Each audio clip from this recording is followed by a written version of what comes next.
On today's episode of the Hockey IQ podcast, we bring on Hiroki Wakabayashi. Barely said that one right, been dreading it all day, but I think hit it out of the ballpark. And he was a great listen. Really get to understand someone who's coming from a completely different background. It's not the traditional, USA Hockey or Hockey Canada. I mean, he's well-traveled. It was a great episode. What, Dan, did you take away? Yeah, that was awesome. It's good to have, people on with different backgrounds and also different lenses in which they see the game. And, his goalie background's fascinating.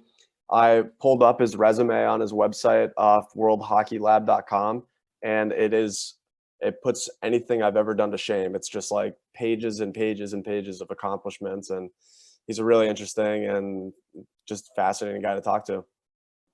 Yeah, I really enjoyed our in-depth talk. I mean, it's tough to talk about box control and RVH and some different things like that just on a podcast without the visuals, but I thought we did a great job with that, and he explained it really well.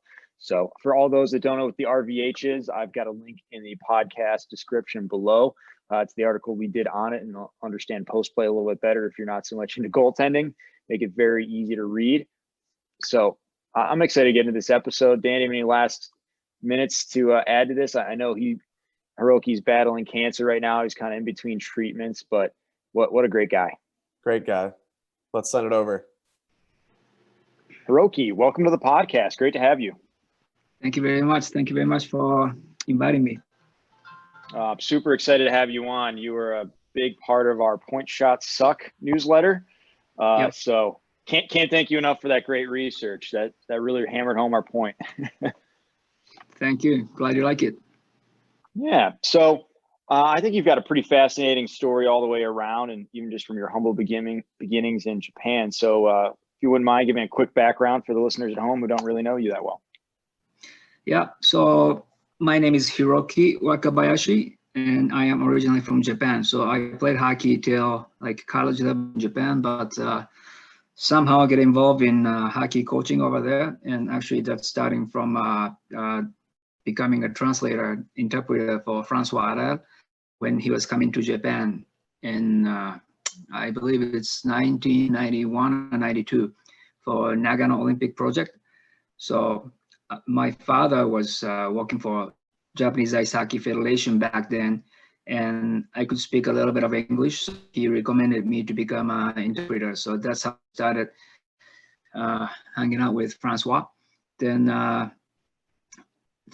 I quickly realized that his theory is, groundbreaking goaltending theory in the world, and I thought he's doing is quite cool. So I try to follow him and become a goalie coach. And actually, I am not personally a goalie at all. I am a forward. So it's kind of funny, but that's the way I get into the coaching path. Then after that, I graduated from university and decided to take the master course in sports. Then at the same time, I try to explore my resume in hockey coaching. So I left Japan, then started coaching in Peterborough, Ontario for minor Petes. So that was like a U18 level back then. Then after 2 seasons, I moved to Minnesota and started coaching Division III women's hockey there with the University of St. Mary. Then after that, I came back to Japan, then started coaching college level over there. Then I had a chance to coach in professional league there, Asia League Hockey. So I became an assistant coach for one of the teams. Then I spent a couple of years over there, then decided to move back to US again. Actually North America again. So I came to Canada again, around the Quebec area, up in the mountain.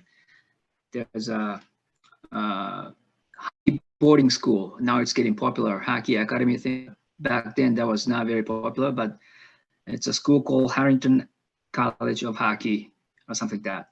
Then I went there for 1 season and coached a bunch of different kids from like 12 different countries, which is interesting by itself. Then I moved to San Jose to coach junior Sharks over there for 1 season. Then I had a chance to come to Phoenix, Arizona, then moved to Phoenix. Then after 5 seasons over there, I decided to move out with a working visa purpose. I had to renew my work visa, so I had to leave the country a little bit. Then I moved to Turkey, Istanbul, and coach over there for half season.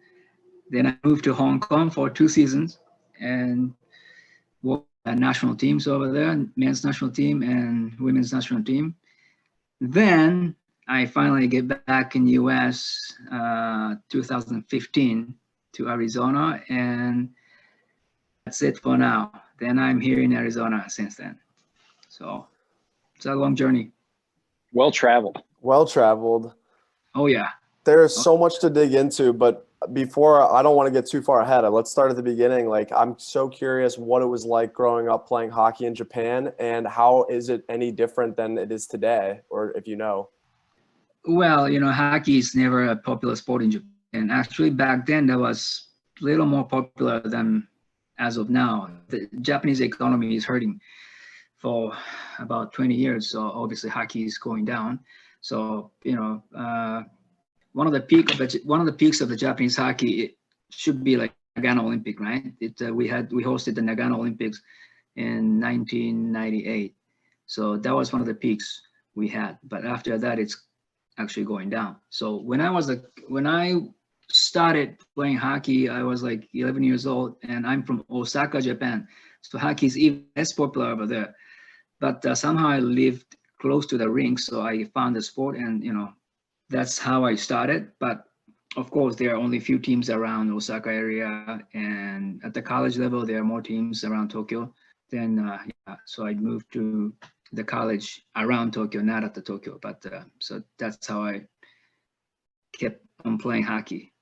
So it's different, but we've been having our professional leagues years, actually. So we started out with the Japanese Elite Professional League. Then after that, they kind of merged with the Korean teams and teams from China, and they call them Asian League Hockey. And it's been going on about 20 years.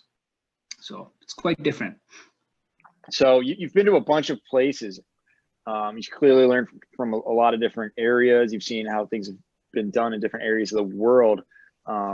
Is there a difference between the way North America does it and the rest of the world? Is one way better than the other? Like, how do you manage all of these different cultures and how hockey is thought of and merge it into like best practices? And where do you like to pull from? It's hockey is hockey, basically. So on the ice, it's not much of a difference, but off the ice, it's quite a bit different because of, the way the structure hockey in North America is much better than anywhere else, because, this is the very center of the hockey business in the world. Like 2/3 of the hockey population, registered population, they're in North America, US or Canada, 2/3. So it's gigantic. So of course, there's so many levels in hockey here. So, you can be like beer league player or NHL player, but you can fit in somewhere. So it's very, very different, but pretty much anywhere else, and especially like hockey developing countries in Asia, very, very tough to find the right level to play. So let's say you're 12 years old hockey kid in Hong Kong. He could be as good as like AAA kids in US, actually. Like some of the kids can really play, but in order to find the right level for them to play, it's very, very difficult because they have to now play with like 16 years old boys, and you're only 12 years old, but your skill is good enough. But as we all know, that's not the right fit for him. You know what I mean? So it's very, very different and difficult when you're elite players in that area and you have to find somewhere. So most likely you have to leave the country. So that applies to the countries like Japan as well. If you're top players in Japan, you have no choice but leave the country, and which is not easy. So that's the biggest difference. The North American hockey structure is so well organized. Of course, they're good and bad, but overall it's well structured. You mentioned your time with Francois Allaire as a real formative part of your hockey life, and now you own a company, World Hockey Lab. Can you tell our listeners about that? So World Hockey Lab is basically my business name when I do my camps and clinics in North America. And when I'm in Japan, I use the Hockey Lab Japan name to do the business. So under this name, I run hockey camps and some kind of hockey consulting. Then I also run my hockey website and showing my stats and things like that. So that's what I do. Yeah, so summertime and springtime, it's a busy time for me because I usually go back to Japan for about 2 months, then running the camps in different cities. Then after that, I come back to US and do my camps around US. So it's easy. Are the camps for players and goalies, or just one or the other? Most likely goalies, but I work players as well, especially when I'm in Japan. So yeah, I do both. I enjoy both actually. So my question to you is how do you take your experience as a player and transpose that onto a goalie? And then are you still in touch with Francois Allaire? Are you still working with him, kind of teaching those types of principles? How does that work? How does those camps work? Dan and I we don't know Mitch Korn specifically himself, but we have a lot of connections to him. So curious to see what he's doing compared to Mitch. Yeah. So first of all, as a forward, I think that was my actual advantage to learn how to coach goalies from Francois Allaire, because back then Francois' theory was like way ahead of its time. So he came to Japan and tried to teach his way, and people were shocked, and actually they couldn't, many of the so-called experts, they couldn't accept it just by the fact like you have to go down to stop the low shot. They're like, why? You go down, you got score 5-0, that's no good. You have to place your stick ahead of you, not right in front of the pads. And they're like, why? So many expats, so they couldn't accept those kind of theories. But for me, I'm just playing forward, and to me, it's, his theory just makes sense. Like everything makes sense, and I'm like, wow, that's good. So for me, there's no obstacle, like there's no mental obstacle to go over to accept his theory. So that's part of the reason I get along with Francois very well at the beginning to now. So that's what I think. Then the way, like I say, the way he coached goalies is just way ahead of its time. So many of the modern theories that we all know nowadays, it's pretty much created and organized by himself like 30 years ago. So it's been a blast for me to learn, from one of the very best from the world. That's for sure. When you work with kids today, and it's just assumed, right, that they'll learn butterfly. Do you ever have to explain that it's like not that old of a concept and it wasn't always done this way? That must be like a crazy trip for these goalies who, they just accept it that this is how it's always been, right? Yeah. So basically, that's all they see from TV. Right. Nowadays I don't really have to explain it. You just do it, just like the NHL goalies do. But back then, like 20 years ago, that was a completely different world. You always have to battle with the local coaches because they don't like the way I coach and stuff like that. So it's been a long way. Aside from butterfly, what's something that has changed dramatically in goaltending, physically or mentally, over the last generation? That most people don't realize. What most people don't realize is butterfly is just a saving technique, and it's not the center of the modern goaltending style. I think what advanced most is the structured way to play goaltending. So if you talk about the goaltending, most people are thinking it's about the reaction to the shot, but it's not. It's about the positioning first. You have to get there. So the skating has to be revolutionized, and that's what one of the main things Francois did, the skating technique to move around the crease so you can get in front of the puck. Then you have to perform the saving, and which is butterfly, because most likely the shot is going along the ice back then. So you have to close the major part of the net. Then after that, this is even more important theory, but it's about the rebound. As long as you stop the puck, you're gonna create short rebound, long rebound. Short rebound, you have to freeze it, so you got a whistle. And long rebound, you follow to the next position. Then you're going all the way back to the skating part. So now it's a big cycle, you know. You move before the shot, stop the shot, and you move after the shot. So this is like a revolutionary concept, actually. So it is not just about stopping the puck with butterfly. It's about the way you organize in structure, the way you move around the net and play with the puck and rebound. Well, I'm curious because I feel like it's been a hotly debated save selection. What your thoughts are of the RVH?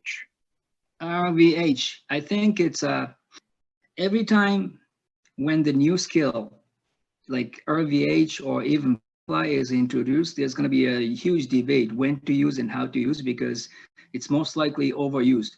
So we've seen this pattern, like, you know, when the butterfly style is introduced, everyone is criticizing butterfly because they all go down and you got scored high. Then after a few years, everyone accept butterfly is going to work, right? Then do you remember the paddle down thing? It was like an Eddie Belfour or Kelly Rudy kind of saving style, just all the way down to the paddle all the time and just scrolling around. When it's used, it worked quite well and people like it and kids start using it.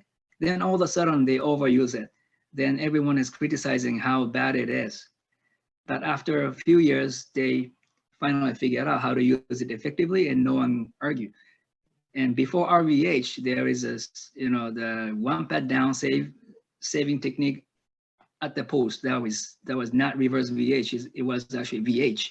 Same thing, overused and get scored on the shoulder, over the shoulder. They just criticize it, and now it's gone. And now reverse VH the same way. So I think it's a pattern. You know, it's a new skill. First, they think it's gonna work 100%, but none of the skills gonna work 100% anyway. So soon they start figuring out how to use it effectively. So now it's a transition period. And, you know, people tend to forget about how effective it is and just seeing how bad the goals are scored. So most likely you will see the highlight from NHL clips and saying like, wow, you know, I should have stopped this because just because you're going down and reverse VH, you got scored, that's stupid. But it's not true. Because most of the time, like 100, if you got the shot, like 100 shots on goal, and you going down in reverse VH in a certain situation, you pretty much stop all of it, but 1 or 2 goals against. But it's on the TV, and everyone is criticizing.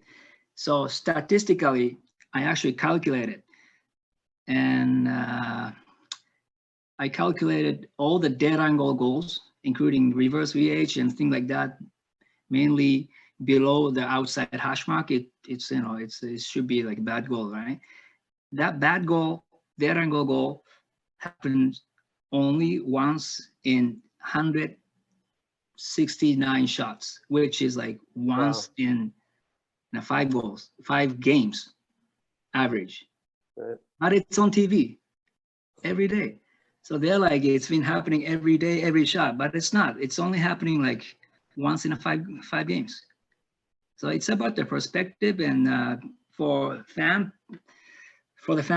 hockey fans, you know, they can debate all day long, but for the coaching purposes, you know, you cannot see the skills like that. You know, you have to see what works and what doesn't work and just try to fix it every day, and that's all about it. So that's my point. I love how you're using data inside of that. It's not just observations. And I think that's one of the things that I really appreciate about your website. And I actually picked up goaltending here recently. My brother moved to Charlotte, so I got to use his gear now that he left it behind. So I like to think I'm part of Goalie Nation. And I started with just doing the VH, Nice. but I'm already converted to starting to use the RVH here and there because I don't know how to stop a puck on the ice to save my life half the time. Or if I see it coming, I'm just not fast enough yet. So yeah, I'm the overuser of the RVH. I need to figure out how to better utilize it. Clearly, you've got this down pat. Yeah.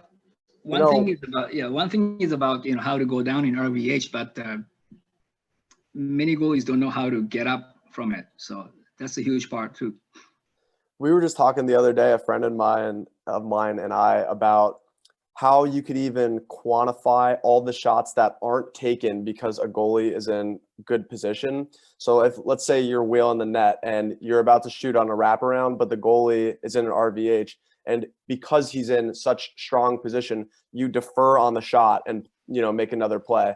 That's not even going to be factored in on Hiroki or like 169 shot, you know, analysis, right? So I'd be interested, you know, we're not there yet, obviously, but I'll be interested to see if one day we can capture that in, you know, our analytics. Anyway, that's just a tangent of mine. I'm curious, Hiroki, if you think it's a coincidence or not. That's kind of a leading question, so I apologize, that there are so many goalies who go on to have coaching roles or managerial roles as a percentage of the overall population. I think it's been a trend.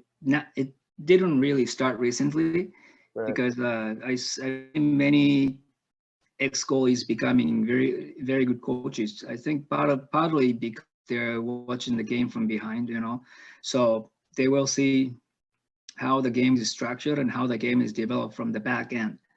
So I think that's part of the reason. And another way to say it is goaltending is very, very theoretical position. It's not like, you know, you just play like how you feel and you're going to be successful. It is not, you know, you really have to have the theory, and you really have to be disciplined to move within your theory. Otherwise, you're not going to be able to success. So that's part of the reason they're good on the coaching and management part of the game. I'm a big fan of goalies. I feel like they're just so observational. They pick up on things that as a player I never would even think about. So I was lucky to have my brother as a goaltender, and figuring out how to solve the goalie and, you know, what's tough save, which are tough saves to make and things like that are critical. I'm assuming you've seen the same as coming from that player background into coaching goalies. Oh yeah, for sure. You know, to me, I'm lucky because I play out and I coach goalies. So I've seen both sides and I study both sides. So it's it's the same point from the different side. So I can see it from both sides. So it's been very, very lucky. And one thing I figure out is it's not about, you know, people are talking about like, which hole should I pick when I face a goalie, glove high or 5-hole. But my understanding is it's not about the holes you can shoot, because if the goalie is in front of you already and gets set, you know, the chance you can score is quite low anyway. So it's not about the shot itself, it's about the situation. You have to create the scoring situation instead of waiting for the goalie to come in front of you and try to pick the hole.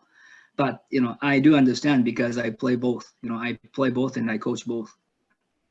All right, rapid fire question here. In general, if a shooter is looking to gain an advantage, should they shoot low on the net or high on the net?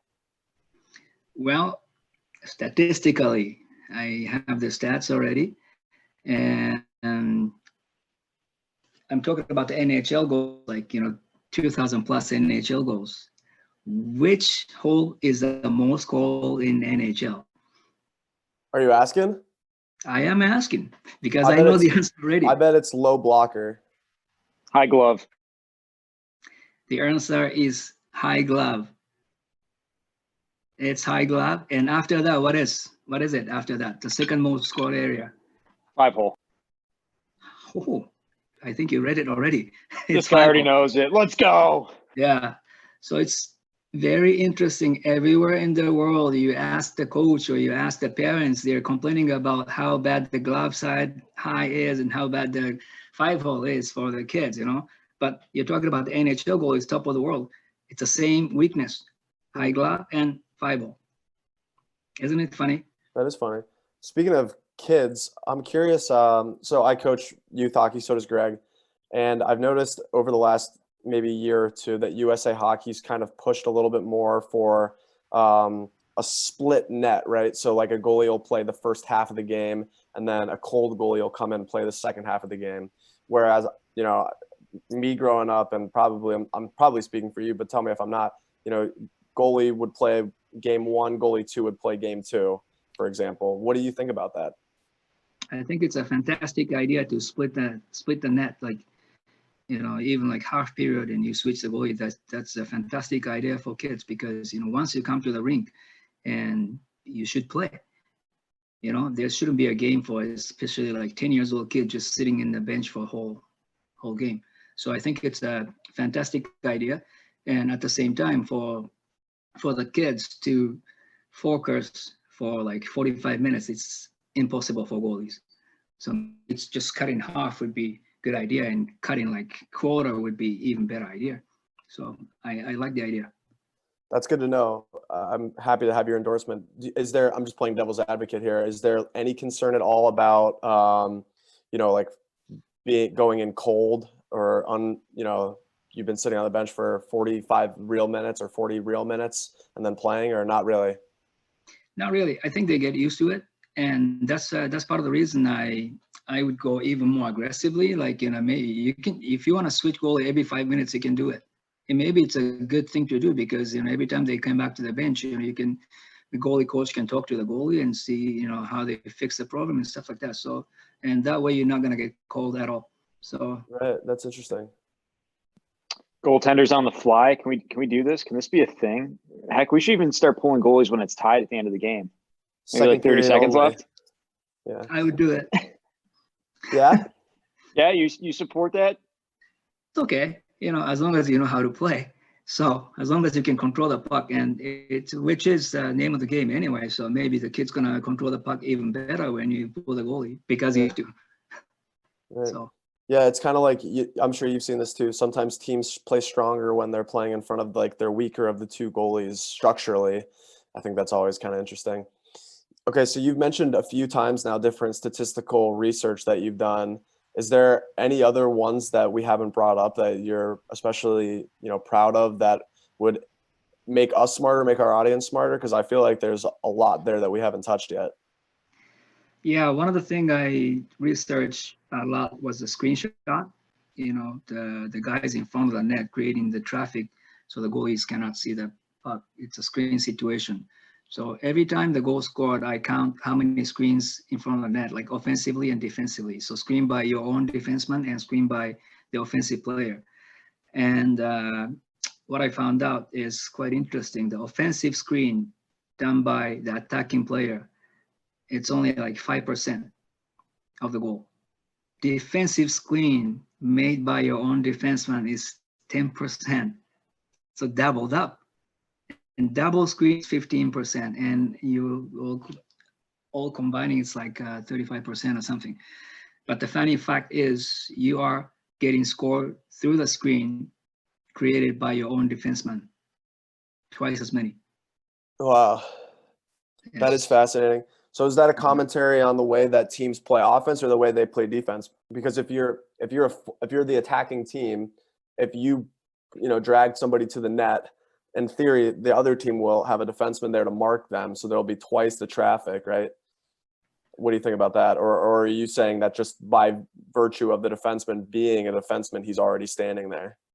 I think it's both, because it is very tough to tell the defenseman not to block the shot, right? So they will be blocking the shot, but sometimes they don't know how to block it. So if you're already in front of the puck, block it. But if you're too late and you have to go across, like a slide across goalie's eyes, don't block it. Because once you start doing it, goalie's going to lose the side of the puck. You know what I mean? But many defensemen, without knowing it, they just try to help the goalies and try to slide across goalie's eyes. So that's the problem, But offensively, I think the forwards are getting very smarter to utilize the defensive screen as well. So instead of playing one-on-one and try to beat the guy all the way around, you just move the puck between his leg and just shoot the puck. So it's going to be screened by his own defenseman, and goalie's going to be in trouble. So it's I think it applies to both sides, offensively and defensively.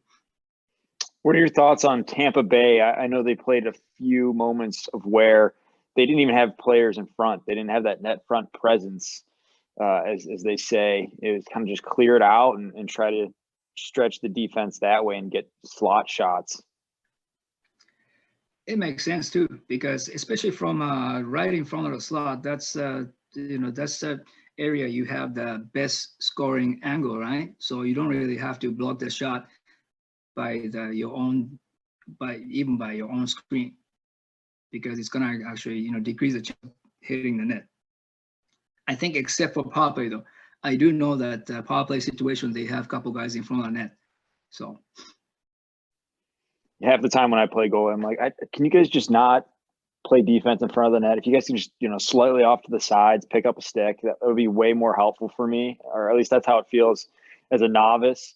I'm not sure if that's something that NHL teams should start doing. Of instead of fronting the puck, just lean off to the side, let the goalie have maybe a single screen for the other opponent, and just pick up sticks, no rebounds, control that kind of stuff. It is possible, but as I say, if the puck is already at the point, and if you're fronting the shot as a forward, I think you can still do it. But the problem is the screen getting closer to the net, and now it's going to be a real problem for the goalie. So, like I say, if you're already in front of the puck, you can block it. But if you're not, let the goalie see the puck and try not to help too much. So that's what I would say. So the worst screen the goalie can have is the screen's going in front and flash across from right to left, because there will be the moment that you're not gonna see the puck.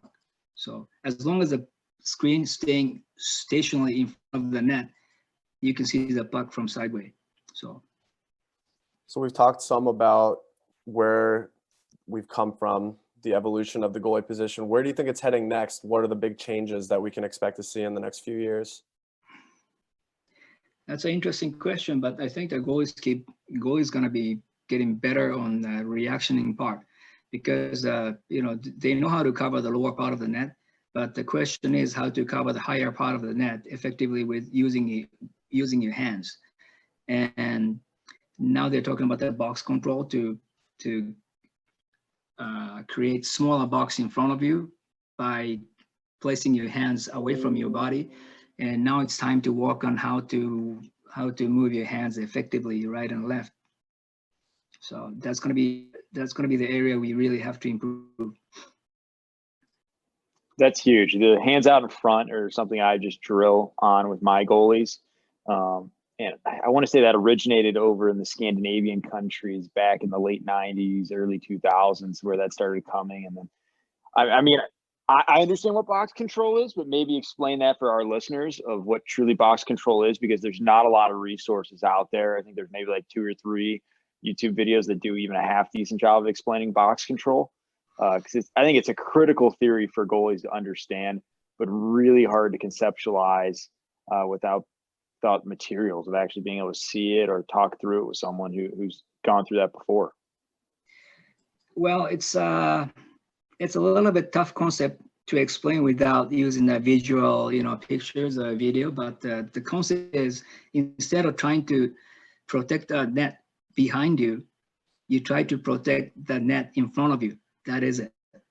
Because in order to make the shot coming from the stick to hit the top corner, it has to go through many different,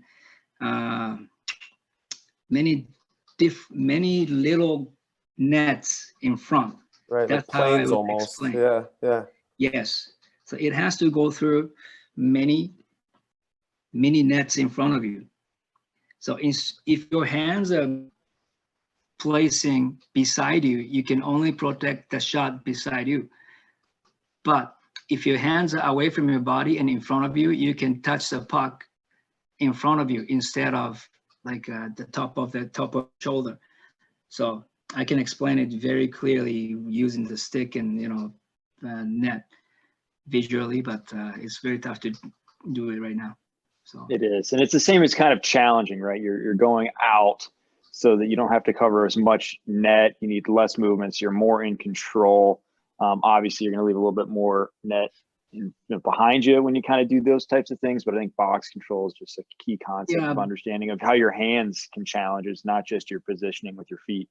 Exactly. So you're challenging yourself out from the net is an old concept, but actually the box control is challenging out using your hands only, and it's going to be the same effect. Your hands are out and your positioning's a little bit behind, it's the same effect, you know. You don't really have to challenge outside the crease to cutting down the shooting angle. And at the same time, there's a very interesting theory, the box control. Everyone is thinking like if you challenge out, you can close out the shooting angle, but you're only talking about shooting angle outside of you. Inside of your body, the shooting angle actually increases if you challenge out. You know what I mean? Let's talk about the 5-hole. If you're not challenging out, your 5-hole is your 5-hole. It's the same size. But if you're challenging out to the puck like 6 feet, you're actually expose more net from your 5-hole. Makes sense, right? It does make sense. It's really interesting to conceptualize that. I've never really even thought about it before. Yeah, so that's part of the reason the reverse VH is getting scored from right beside the net from like, you know, a couple inches off the post. If you try to hit that little hole with the skate and the pad from the blue line, you cannot do it because it's too small to hit it. And you can, you know, you can react to it very easily. But the puck is too close when it's like a foot length. The 3 inches by 3 inches hole could be much, much bigger from the puck point of view. You know what I mean? So the challenging out is not really covering all the scoring angle. It can only decrease the scoring angle outside of the body. Inside of the body, the scoring angle actually increase if you challenge out or if the puck is getting close. This is exactly what you're talking about earlier. You need to understand the philosophy and the concepts behind the position. You can't just go out and go crazy and freelance it. Yeah, you really have to have that base. So that's great. And man, box control is huge, especially the hands. So I know you're doing a lot of work, just trying to get goaltending into more people's hands, especially non-goaltenders with USA Hockey. Maybe explain a little bit of what you're doing with the goalie as a goalie development leader for USA Hockey out in Arizona and the Rocky Mountain region. Well, I think it's been my pleasure to do this kind of a job because, you know, I want to work for many goals as possible. So this is a position to help out the USA Hockey events like tri-hockey events or goaltending coaching clinic or goaltending clinic itself. So it's a local leadership kind of a role that can help out the USA Hockey events of goaltending around Arizona. So I work with the development leaders within Arizona, and at the same time I work with the development coordinator in Arizona, so they can have a goalie clinic and goalie coaching clinic around Arizona. So I can help out as many goalies as possible, not just not just my club. That's huge. It's such a nuanced position. No one really gets access to it until you try it out or you know someone who's close to it. Again, I was blessed to have my brother as a goalie, so I got to see the evolution of his game and how he played, even just AAA hockey up through U18s. It's insane, and the focus level that they build up over years and years and years of focus is incredible. So, major respect for goaltending and what you're doing out there. This has been a great episode. I don't know. And any other things that we're missing about goaltending, because it's such a wide-ranging topic, but something that's super important and not talked about enough. One thing I really have to talk here is the importance of the skating ability for goalies. It's been said, but it's not been done yet to develop the skating ability when they're younger. And one of the conclusions I get is you really shouldn't play specifically goalie position till you get like maybe 12 years old. And of course you can play part-time, but not full-time. So I try to endorse my goalies within my club not to specialize to play goal full-time till like 12 years old, because I want them to skate around and I want them to how to skate, how to shoot the puck. It's going to be huge. And if you're a beginner and you cannot even skate, and try to put the pads on and try to T-push and stop, that's pretty much impossible. It's like a torture for kids. You score and you're not going to get improved at all. So instead of doing that, I want them to skate out and get the basic ability. If you can skate around and stop, you can T-push, stop, no problem. So it has to be done that way. So yeah, that's my point. That's awesome. That's really great advice. All right. Well, before we let you go, do you have a great book recommendation for us? Anything you've read recently that catches your eye? Not a recent book, but I always recommend to people to read the Mental Toughness book done by Jim Lair. He's like a mental toughness giant. He's one of the guys who come up with the concept of the mental toughness itself. So it's a book called The New Toughness Training for Sport and Sports, and the author is Jim Lair. And another good mental toughness book is The Inner Game of Tennis. That is done by Tim Galloway. So I'm a big fan of The Inner Game of Tennis. I actually started writing an article about how that can translate to hockey and how you can use field learning. So I don't know how I'm going to transfer that, but I'm excited about it.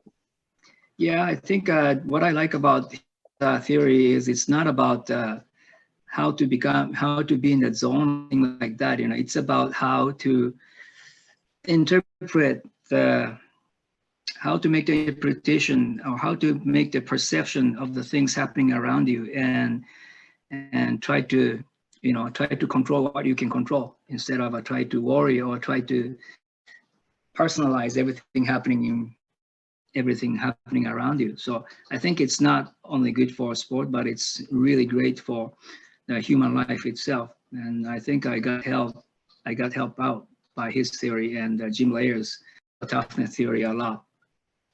Couldn't have said that better. And I'm assuming that has come full circle for you.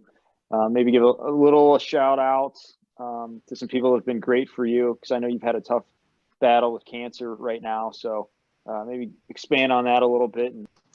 Yeah, I think it's been a battle for me with the cancer, multiple myeloma, for this year. And what I found is the thing I learned from the sports, like a mental toughness and the coaching kind of thing, and everything really helped me out in battling through this moment. Because without that, it's not easy.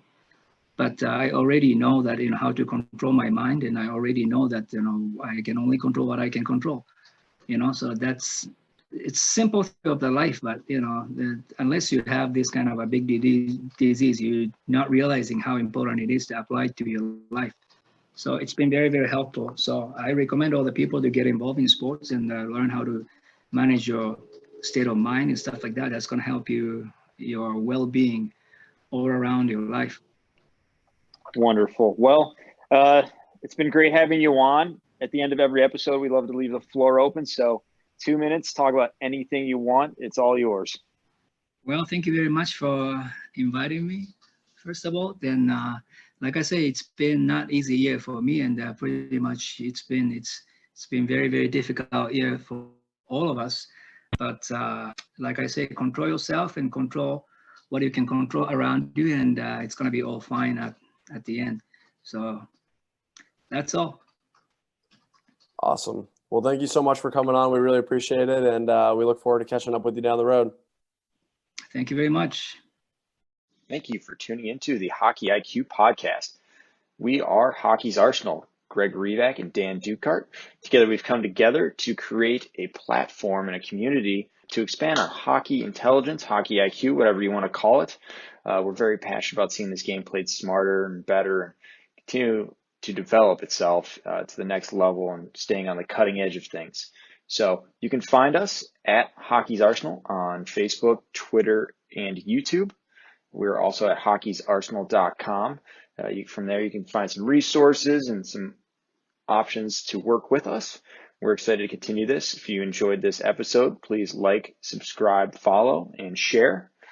You can also join up for our newsletter as well, where we're going to tackle anything hockey IQ related. So we're excited to have everyone here and continue to build.